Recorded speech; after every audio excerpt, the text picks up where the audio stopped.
Assalamu alaikum. Peace to you all. My name is Saba Ahmed. I'm a law student at American University. I am here to ask you a simple question. I know that we portray Islam and all Muslims as bad, but there's 1.8 billion Muslim followers of Islam. We have 8 million plus Muslim Americans in this country, and I don't see them represented here. But my question is, how can we fight an ideological war with weapons? How can we ever end this war?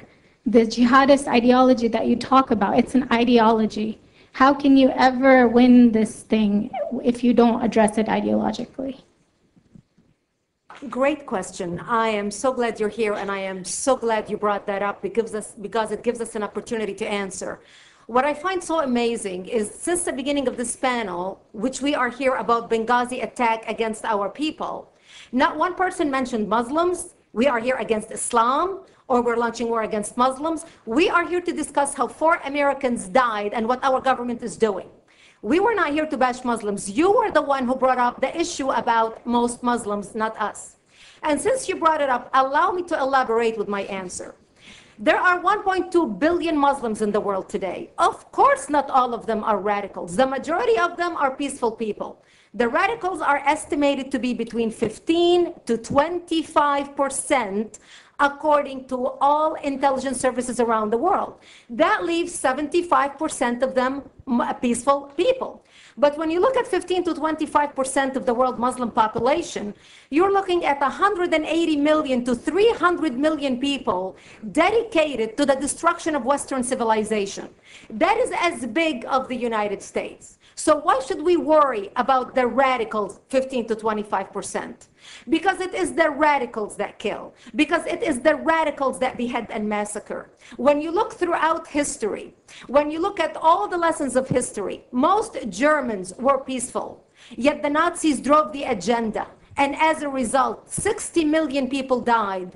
Almost 14 million in concentration camps. 6 million were Jews. The peaceful majority were irrelevant. When you look at Russia, most Russians were peaceful as well.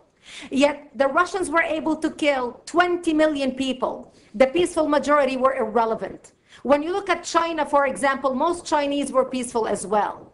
Yet the Chinese were able to kill 70 million people. The peaceful majority were irrelevant. When you look at Japan prior to World War II, most Japanese were peaceful as well. Yet Japan was able to butcher its way across Southeast Asia, killing 12 million people, mostly killed with bayonets and shovels. The peaceful majority were irrelevant.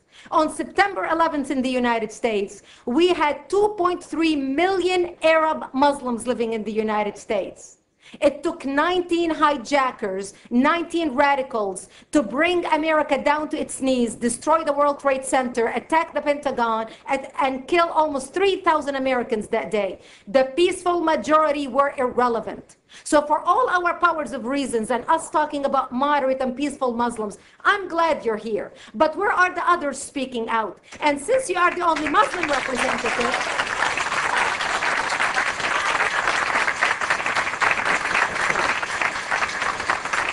applause till the end.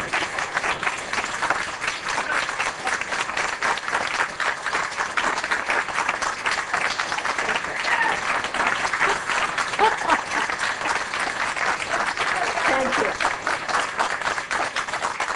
And since you're the only Muslim representative in here, you took the limelight instead of speaking about why our government, and I assume, are you an American? You're an American citizen. So as an American citizen, you sat in this room, and instead of standing up and saying a question or asking something about our 4 Americans that died and what our government is doing to correct the problem, you stood there to make a point about peaceful, moderate Muslims. I wish you brought 10 with you to question about how we can hold our government responsible. It is time we take political correctness and throw it in the garbage where it belongs and start calling it.